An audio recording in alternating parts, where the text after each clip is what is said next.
ونعوذ بالله من شرور أنفسنا ومن سيئات أعمالنا ونعوذ بالله من شرور أنفسنا ومن سيئات أعمالنا ونعوذ بالله من شرور أنفسنا ومن سيئات أعمالنا من يهده الله فلا مضل له ومن يضلل فلا هادي له أشهد أن لا إله إلا الله وحده لا شريك له وأشهد أن سيدنا وسندنا وشفيعنا ومولانا محمدا عبده ورسوله صلى الله تعالى عليه وعلى آله وأصحابه أجمعين وبارك وسلم تسليما كثيرا كثيرا أما بعد فأعوذ بالله من الشيطان الرجيم بسم الله الرحمن الرحيم وكأين من نبي قاتل معه ربيون كثير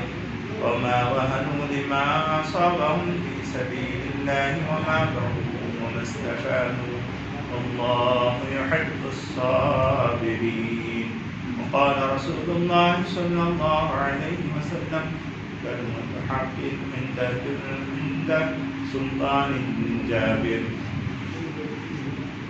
أو كما قال عليه الصلاة والسلام رب اشرح لي صدري ويسر لي أمري واحلل عقدة من لساني يفقهوا قولي اللهم صل على محمد وعلى آل محمد كما صليت على إبراهيم وعلى آل إبراهيم إنك حميد مجيد اللهم بارك على محمد وعلى آل محمد كما باركت على إبراهيم وعلى آل إبراهيم إنك حميد مجيد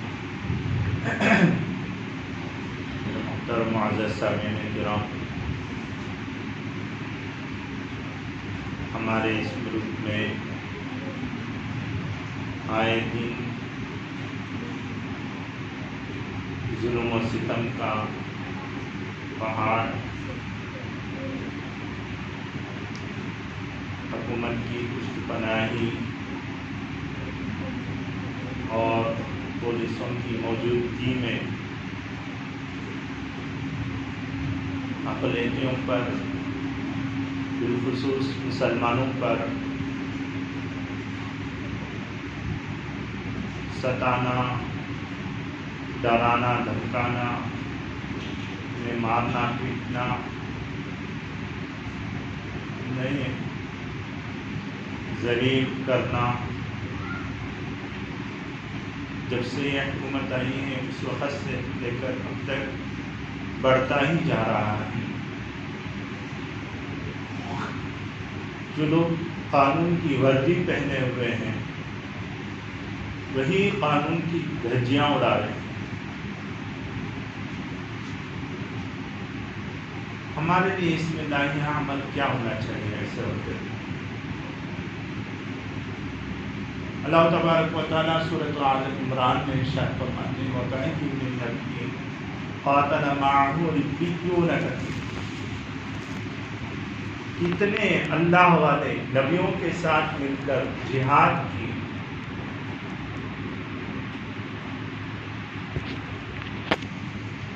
وَمَا وَهَنُوا لِمَا أَصَابَهُمْ، جس کی وجہ سے انہیں تکلیفیں بھی اٹھانی پڑی، پریشانیاں بھی آئے، مصیبتیں بھی چھینے، وَمَا ضَعُفُوا وَمَا اسْتَكَانُوا،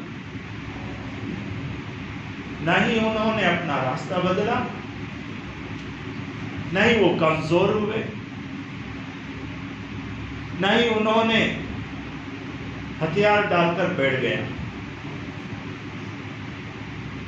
اور اللہ تعالیٰ فرماتی ہے وَاللَّهُ يُحِبُّ الصَّابِرِينَ، اور اللہ تعالیٰ ایسے ہی صبر کرنے والوں کو پسند کرتے ہیں۔ یہ حضرات صحابہ رضی اللہ عنہ کے اندر بھی یہ تھا۔ جنگ احد یہ اسلام کی دوسری جنگ ہے۔ پہلی جنگ بدر کی ہوئی، دوسری جنگ احد ہے۔ ہوا یہ کہ پیارے آقا حضرت نبی کریم صلی اللہ علیہ وسلم نے حضرات صحابہ سے مشورہ لیا کہ یہ جو جنگ ہونے والی ہے مدینے میں رہ کر لڑا جائے یا مدینے کے باہر چلا جائے. اس میں بہت سارے صحابہ جو جنگ بدر کے موقع پر حصہ نہیں لے پائے تھے ان سب کو جوش و خروش تھا، ان سب کو خواہش تھی کہ جنگ نہ کرنا، باہر جا کر لڑا جائے. ادھر نبی اکرم صلی اللہ علیہ وسلم کی حکمت عملی یہ تھی کہ چونکہ ہتھیار بھی کم ہیں، لوگ بھی کم ہیں، اس لیے اپنے ہاں رہتے ہوئے جو لڑا جاتا ہے وہ اپنے ہاں کی ایک طاقت بھی مل جاتی ہے. حضرت صحابہ نے کہا نہیں ہم لڑیں گے. نوجوان صحابہ تھے، ان کے جذبے کو دیکھ کر، ان کی خواہش کو دیکھ کر نبی اکرم صلی اللہ علیہ وسلم لے کر چلے گئے. احد میں پڑاؤ ڈالا. ایک احد پہاڑ ہے، وہاں پہ جنگل میدان، ایک بڑا میدان تھا، وہاں پہ انہوں نے پڑاؤ ڈالا. اور یہ مکے کے کافر مشرک بھی آئے تھے، وہ بھی پورے ساز و سامان کے ساتھ جنگ بدر میں جو ان کو ناکامی ہوئی تھی اس کا بدلہ لینے کے لیے وہ لوگ پورے جوش و خروش کے ساتھ آئے تھے. اور ادھر سے بھی حضرات صحابہ گئے. نبی اکرم صلی اللہ علیہ وسلم جنگ کے میدان میں کھڑے ہوتے ہوئے دیکھا کہ تینوں طرف کھلے ہیں، پیچھے سے پہاڑ ہے، لیکن پہاڑ میں ایک ایسا راستہ ہے جس سے آ کر ہے نا کوئی پلٹ کر وہاں سے بھی آ سکتا ہے. تو نبی اکرم صلی اللہ علیہ وسلم نے وہاں پہ چند صحابہ کو مقرر کر دیا کہ تم یہیں پہ رہنا، اتنے جنگ ختم نہ ہو جائے تم وہیں پہ رہنا. تو اس طرف دیکھا کہ جنگ احد صبح میں جو پلٹا ادھر مسلمانوں کا بھاری ہو گیا اور کافر و مشرک بھاگنے لگے. تو مسلمان سمجھنے لگے کہ چلو اب تو جنگ ختم ہو چکی، جنگ ختم ہو گئی، ہم آ کر رہنا کیا ہے غنیمت کا سامان حاصل کریں. تو اس میں جو پہاڑ کے بازو میں جو صحابہ کھڑے تھے انہوں نے بھی دیکھا کہ چلو جنگ تو ختم ہو گئی ہے، چلے جائیں گے. اس کے جو امیر تھے انہوں نے کہا کہ نہیں، نبی اکرم صلی اللہ علیہ وسلم نے حکم کیا ہے، اس کی وجہ سے نہیں، اب تو جنگ ختم ہو چکا، ہم جائیں گے، غنیمت حاصل کریں گے. اتنے میں دیکھا خالد بن ولید جو تھے ابھی اسلام قبول نہیں کیا تھا، وہ جنگ مہارت میں بہت بڑے ماہر تھے. تو وہ آ کر ہے نا دیکھا کہ پہاڑ کی طرف کوئی لوگ نہیں ہیں، بہت کم ہیں. تو وہاں سے آتے ہوئے جتنے وہاں تھے انہوں نے لڑا، کم رہ گئے تھے، ان سے لڑا، ان سب کو شہید کر دیا. اور اس طرف آ کر ہے نا مسلمانوں پر حملہ اور مسلمان کے پیر کھڑ گئے، جنگ پر نہیں ٹک پائے اور ادھر ادھر ہونے لگے صحابہ. تو اتنے میں اس کے بعد شام کو جنگ ختم ہوئی. یہ سب ادھر نکلے، نبی اکرم صلی اللہ علیہ وسلم اور کفار مکہ ادھر نکلے تھے. تو ان کو خیال ہوا کفار مکہ کو کہ مسلمان تو مٹھی پر مسلمان ہیں، مسلمان تو مٹھی پر ہیں، ان کے پاس ان کو نہ کسی حکومت کی پشت پناہی ہے، نہ ہی ان کے پاس ساز و سامان ہے، کوئی اسلحہ نہیں، کوئی ہتھیار نہیں ان کے پاس. ہم کیوں نہ ہم پلٹ کر ہے نا ان پر وار کر دیں اور ان کو ختم ہی ملیامٹ کر دیں گے، ختم ہی کر دیں گے، نیست و نابود بنا دیں گے. اور یہ خبر جب نبی اکرم صلی اللہ علیہ وسلم کو ملی اور نبی اکرم صلی اللہ علیہ وسلم نے اعلان کیا کہ ایسا پلٹ کر جانا ہے ان کے پاس، پھر پلٹ کر جانا ہے، ان سے لڑنا ہے. اور اتنے میں یہ جو منافقین تھے نا انہوں نے مسلمانوں سے آ کر کہنے لگے کہ ارے بھائی تمہارے لیے تو اور پورے لوگ اور جتنے لوگ تھے اور اتنے لوگ جمع ہو کر آ رہے ہیں اور پورا ہتھیاروں کے ساتھ آ رہے ہیں. الذين قال لهم الناس ان الناس قد جمعوا لكم فاخشوهم فزادهم ایمانا. وہ اصل میں ڈر بتانا چاہ رہے تھے مسلمانوں کو، لیکن مسلمانوں ہوا یہ کہ حضرات صحابہ جب ان کو یہ باتیں بتائی گئی تو ان کا ایمان بڑھ گیا. فزادهم ایمانا. اور اپنے قوت و بازو پر بھی بھروسہ نہیں کیا، اپنے ہتھیار اپنے اسلحہ کے ساتھ بھی بھروسہ نہیں کیا، بلکہ انہوں نے کہا وقالوا حسبنا اللہ ونعم الوکیل، کہ اللہ ہمیں کافی ہے اور وہ بہت اچھا بہترین کام کر لینے والا ہے. یہی کلمہ حضرت ابراہیم علیہ السلام جب آگ میں ڈال رہے تھے تو یہی کلمہ انہوں نے کہا. امام بخاری نے یہ روایت اپنے بخاری شریف میں نقل کی.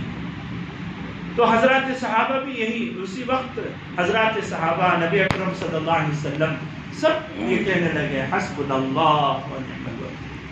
تو اس سے ہمیں یہ سبق ملتا ہے میرے دوستو کہ جب کوئی آدمی ہم کو ڈرانے کے لیے آتا ہے، کوئی ہم نہ ہتھیار اٹھا کر ہمیں آ کر ہے نا پشت پناہی میں، ہمیں آ کر ہے نا پولیس کی موجودگی میں ہم پر ہے نا ہمیں جو حق بات جو کہنا چاہتے ہیں اس سے ہم کو آ کر ہے نا ڈرا دھمکا کر ہے نا حق بات کرنے سے روکنا چاہتا ہے، تو میرے دوستو ہمیں وہاں پہ حق بات سے نہیں پلٹنا ہے بلکہ حق بات پر ڈٹ جانا ہے. یعنی ہم جو حق بات کہتے ہیں، حق بات کیا ہے؟ سب سے بڑا حق تو یہ ہے کہ اللہ ایک ہے، لا الہ الا اللہ محمد رسول اللہ. اس کو کبھی ہم نہیں چھوڑیں گے، یہ ڈٹ کر ہم کہیں گے کہ لا الہ الا اللہ محمد رسول اللہ. پیارے آقا حضرت محمد رسول اللہ صلی اللہ علیہ وسلم نے فرمایا کہ جہاد میں سب سے بڑا جہاد یہ ہے کلمۃ حق عند سلطان جابر، کہ جابر بادشاہ کے سامنے کلمہ حق کہنا یہ بہت بڑا جہاد ہے. تو ہم جو کہتے ہیں ہمیں اسے نہیں رکنا ہے. ہمارا ایمان جو ہم نے سکھایا ہم اس ایمان پر ہم قائم رہیں گے. یہ دشمنوں کی کیا ہے ان کے اشاروں پر ہم نہیں ناچیں گے. کتنے ایسے بھی آپ دیکھے ہوں گے کہ دشمن جو مسلمانوں کو نچا رہے ہیں بالخصوص پوری انڈیا کے اندر، تو اس میں سب سے زیادہ آ کر ہے نا یہ ایسے بھی ہیں جو مسلمان کا نام رکھے ہوئے ہیں، مسلمانوں کا نام رکھے ہوئے ہیں، لیکن ان کے اشاروں پر ناچ رہے ہیں، دشمن کے اشاروں پر ناچ رہے ہیں. میرے دوستو اگر ایسا وقت آئے تو ہم اپنے مفاد کے خاطر نہیں بلکہ ہمارے مفاد سے بہت اوپر ہو کر ہم یہ دیکھنا چاہیے کہ ہماری قوم کو کس طریقے سے ہمیں نفع پہنچ سکتا ہے، وہ طریقہ ہم اپنائیں. ہمارا فائدہ ہم کو جو مال و دولت مال و زر جو ملے گا وہ رہتی دنیا تک، اس کے بعد بس ختم. میرے دوستو یہ آ کر ہے نا یہ کب پیدا ہو گیا معلوم؟ میں بار بار کہتا رہتا ہوں آپ کے سامنے، جب تک ہم اندر سے بدلاؤ نہیں لائیں گے نا، ہمارے اپنے اندر بدلاؤ نہیں لائیں گے تو اس وقت تک باہر بدلاؤ نہیں آئے گا. ہم اپنے اندر بدلاؤ لانا ہے، اللہ کی طرف رجوع کرنا ہے، اور ہمیں یہ دیکھنا چاہیے کہ ہمارے سے کیا غلط کام ایسا ہو رہا ہے جس کی وجہ سے ہم ہیں.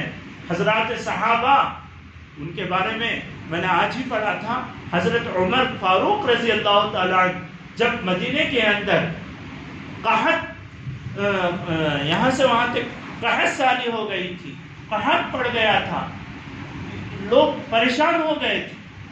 حضرت عمر بن خطاب رضی اللہ تعالیٰ خلیفہ ہیں، انہوں نے حضرت عمر بن عاص رضی اللہ تعالیٰ کو خط لکھا کہ آپ وہاں سے غلہ بھیجیے.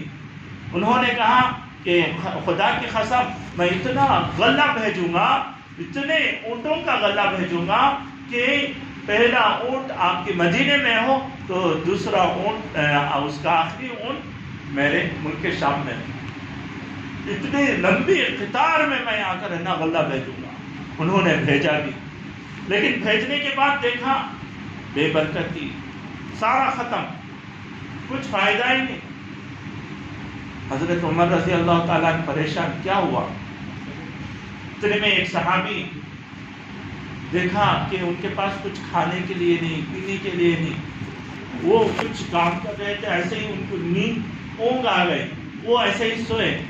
تو نبی اکرم صلی اللہ علیہ وسلم خواب میں تشریف لا رہے اور ان سے کہہ رہے ہیں ہم تو عمر کو بڑا عقل مند سمجھا تھا، ہم تو عمر کو بڑا عقل مند سمجھا تھا، بس اتنا ہی کہا، اور اتنے ہی ان کا آنکھ کیا ہوئی، بیدار ہو گئے، آنکھ ٹوٹ گئی، نیند ٹوٹ گئی ان کی۔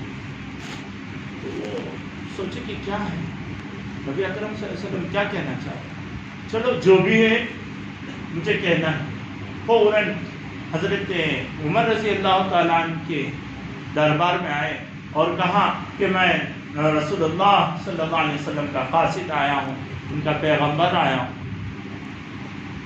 حضرت عمر رضی اللہ تعالیٰ دوڑے دوڑے آئے، ارے رسول اللہ صلی اللہ علیہ وسلم تو دنیا سے جا کے بہت زمانہ ہوا، لیکن کون کیسا قاصد، کیا بات ہے؟ فوراً باہر آئے، ان سے پوچھا کہ کیا بات ہے؟ انہوں نے کہا کہ میں ایسا سو رہا تھا اور نبی اکرم صلی اللہ علیہ وسلم نے کہا کہ آپ بہت عقل مند سمجھے تھے، آپ کو بہت عقل مند سمجھے تھے، بس اتنا ہی میری نیند ٹوٹ گئی۔ تو حضرت عمر رضی اللہ تعالیٰ نے سوچا کہ کیا ہوا؟ تو میں جب 8 سالی ہوئی تھی مدینے کے اندر، اللہ کی طرف رجوع کرنا تھا، اللہ کو چھوڑ کر میری آنکھ اس طرف چلے گئی، ان کے مال کی طرف، وہ مال آئے گا تو میں سوچا کہ 8 سالی ختم ہو جائے، لیکن 8 سالی اور بڑھ گئے۔ تو انہوں نے رجوع کیا اللہ کی طرف، ساروں کو اعلان کیا کہ سارے جمع ہو جائیں اور مدینے کے باہر اللہ سے دعائیں مانگنے لگے، اللہ سے گڑ گڑانے لگے۔ تو اس وقت ہے نا، انہوں نے ان کی اپنی دعا ابھی ختم بھی نہیں ہوئی، اتنے میں بارش شروع ہو گئی اور اس کے بعد ان کو غلہ اور اناج سب کچھ ملنے لگا۔ میرے دوستو، حضرات صحابہ ہیں، نبی اکرم صلی اللہ علیہ وسلم کے تعلیم یافتہ ہیں، وہ بھی اللہ کی طرف رجوع نہ کریں تو ان کو بھی برکت نہیں، اور ان کو بھی وہ 8 سالی ختم نہیں، اور ان کو بھی پریشانی اور مصیبتیں سے نجات نہیں، جب تک کہ اللہ کی طرف رجوع نہ کرتے ہیں۔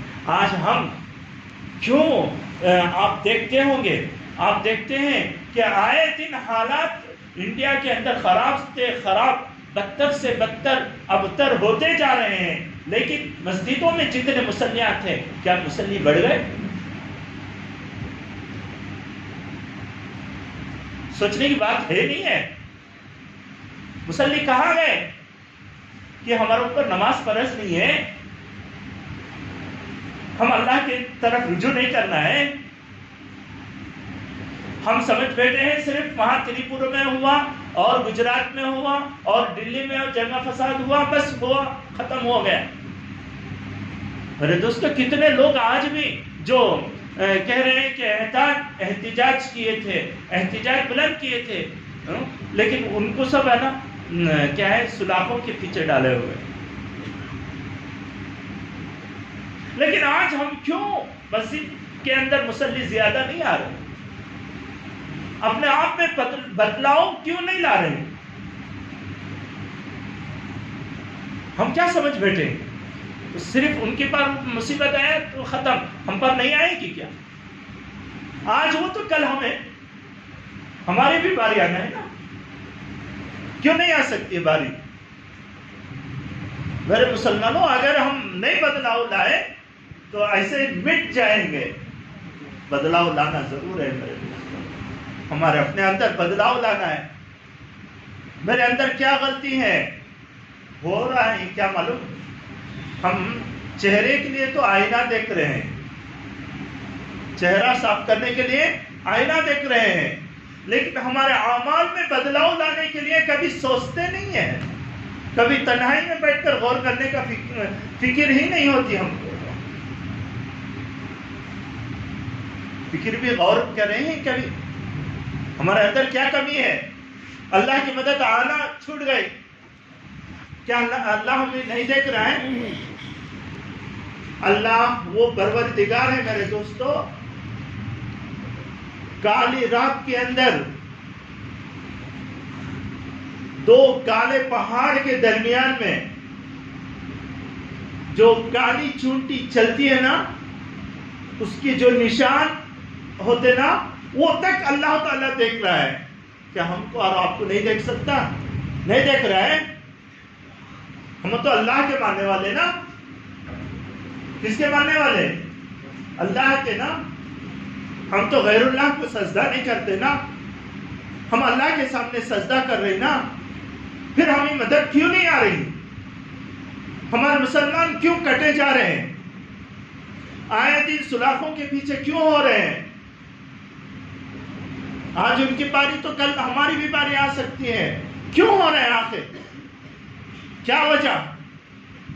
مسجدوں کے اندر مصلی بڑھے، کبھی ہم نے کلام پاک کھولا؟ کیا اللہ تعالیٰ میرا اللہ مجھ سے کیا کہنا چاہ رہا ہے؟ کبھی ہم نے سوچا؟ کتنے دن ہوئے قرآن پاک کھول کر؟ بتائیں گے؟ کسی میں ہمت ہے، جرأت ہے بتانے کے لیے؟ کتنے دن ہوا کلام پاک کھول کے؟ کوئی کہیں گے کہ میں رمضان المبارک میں اٹھایا تھا، کوئی تو ایسا بھی کہہ سکتے ہیں کہ میں بچپنا میں ہمارے ماں باپ جو مجھے مکتب کو ڈالے تھے اس وقت کھولا تھا، بس اس کے بعد دیکھنے کا موقع نہیں ملا. کلام پاک، کلام پاک.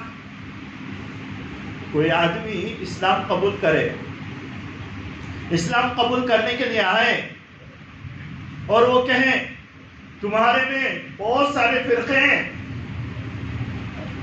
بہت سارے فرقے ہیں، کوئی دیوبندی ہے، کوئی بریلوی ہے، کوئی اہل حدیث ہے، کوئی شیعہ ہے، کوئی فلاں ہے فلاں ہے.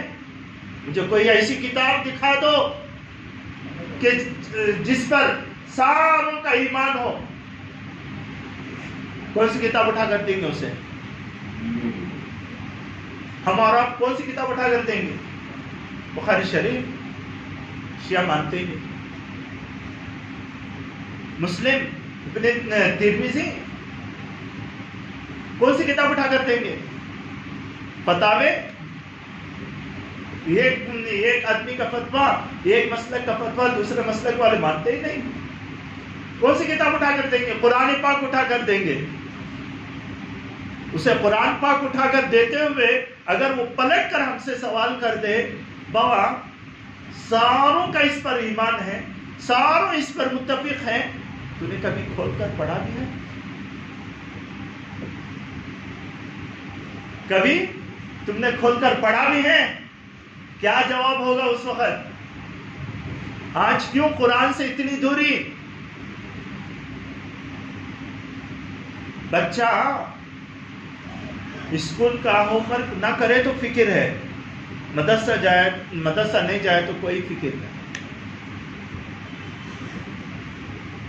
بچہ نانی گھر کو نہیں جائے تو فکر ہے، مدرسہ نہیں جائے تو کوئی فکر نہیں. چلتا ہمیں کیوں اتنی بے قدری ہمارے اندر؟ قرآن سے کیوں اتنا دوری؟ مسجد سے کیوں اتنی دوری؟ مسجد میں کیوں نہیں آتے؟ آخر کیا ہو گیا ہم کو؟ کیا جب ہم پر مصیبت ٹوٹے گی جب ہم بدلیں گے؟ ایمان والے تو وہ ہوتے ہیں دوسرے کی مصیبت آتی ہوئے دیکھ کر انہیں اپنے آپ کو بدلاؤ لا لیتا ہے. اس کو عقل مند کہتے ہیں نا. عقل مند کس کو کہتے ہیں؟ دوسرے کے دیکھ کر انہیں عقل آ جانا، اس کو انہیں سمجھ جانا، او ایسا کرنے سے ایسا ہوا. ہمارے اندر کتنی سنتیں ہیں نبی صلی اللہ علیہ وسلم کی، ہمارے گھر کے اندر، گھروں کے اندر کتنی سنتیں ہیں. کوئی سنت پر بھی عمل کر رہے ہیں ہمارے گھر کے اندر؟ میرے دوستو اللہ تبارک و تعالیٰ نے فرمایا کہ جب تک ما بقوم حتى يغيروا ما بقوم، کہ اس وقت تک اللہ تبارک و تعالیٰ کسی قوم کو تبدیل نہیں کر سکتا جب تک کہ وہ اپنے آپ میں بدلاؤ لانا ہے. ہم آئینہ دیکھتے ہیں چہرہ دیکھنے کے لیے، لیکن ہم اعمال کیوں نہیں دیکھ رہے ہیں بدلاؤ لانے کے لیے؟ ہمارے اندر کیا کمیاں ہیں؟ کیوں ان کمیوں کو چھوڑ دیں؟ کیوں نکالنا پھینکیں؟ ہمارے کمیاں اندر تو ہے نا، وہ کمیوں کو نکالنا تو ہے نا۔